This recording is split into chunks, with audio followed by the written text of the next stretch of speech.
সিঙ্গাপুরের বিপক্ষে মাঠে নামার আগে এবার বিশাল সুখবর পেল বাংলাদেশ ফুটবল ভক্তরা।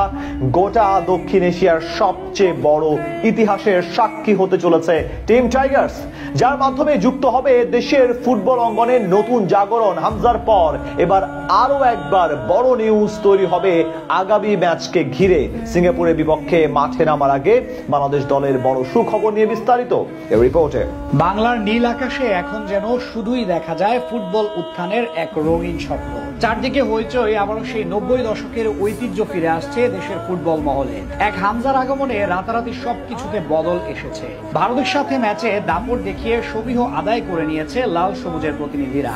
এবার জুনে সিঙ্গাপুরের বিপক্ষে মাঠে নামার আগে আরো এক ইতিহাসের সাক্ষী হতে যাচ্ছে বাংলাদেশের ফুটবল। এবার নতুন এক সুখবর পেল ভক্তরা। ক্রিকেট বর্তমানে দেশের ক্রীড়াঙ্গন দখল করে রাখলেও বাংলাদেশের মানুষের কাছে বরাবরই সার্বজনীন খেলা ফুটবল।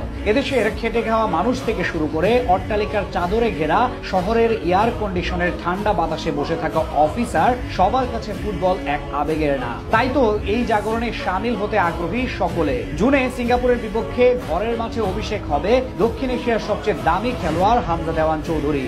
যদিও ইতোমধ্যে লাল সবুজের জার্সি পরে একটি ম্যাচ খেলে ফেলেছেন তিনি, আর সেই ম্যাচের পূর্বে আরো এক তারকাকে নিয়ে সুখবর পেল ভক্তরা। হামজার আগমনের পর উল্লেখযোগ্য হারে প্রবাসী ফুটবলারদের মাঝে আগ্রহ বেড়েছে বাংলাদেশকে প্রতিনিধিত্ব করা।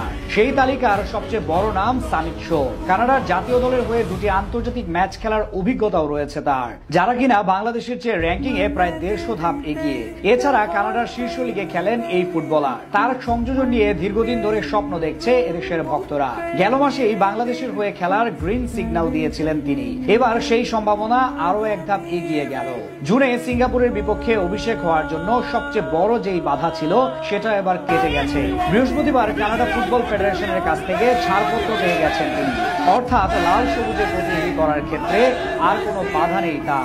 এখন শুধু ফিফার কাছ থেকে ক্লিয়ারেন্স পেয়ে গেলে জুনে মাঠে নামতে পারবেন সামিত শো। হামজা চৌধুরীর সাথে তার জুটি দেখার জন্য তাই এখন থেকে অধীর আগ্রহে ভক্তরা। সামিত মূলত একজন সেন্টার মিডফিল্ডার। তার বল প্রেসিং দক্ষতা এবং গোল তৈরির সক্ষমতা অসাধারণ। কানাডার মতো দেশের বয়সভিত্তিক পর্যায় থেকে শুরু করে সকল পর্যায়ে খেলার অভিজ্ঞতা রয়েছে তার। তাই তিনি যোগ দিলে নতুন উদ্যম পাবে জাতীয় দলের মিডফিল্ড পজিশন। এদিকে হামজা ও সামিতের সঙ্গে ইংলিশ দ্বিতীয় স্তরের ক্লাব সান্ডারল্যান্ড অনূর্ধ্ব 23 দলে খেলা কিউবা মিচেলকে আনার ব্যাপারেও কাজ শুরু করে দিয়েছে বাফুফে। জুনের আগে তাকে পেতে সব ধরনের কার্যক্রম চালাচ্ছে ফুটবল ফেডারেশন, যেটা নিশ্চিতভাবে বড় দুটি সুখবর ভক্তদের জন্য।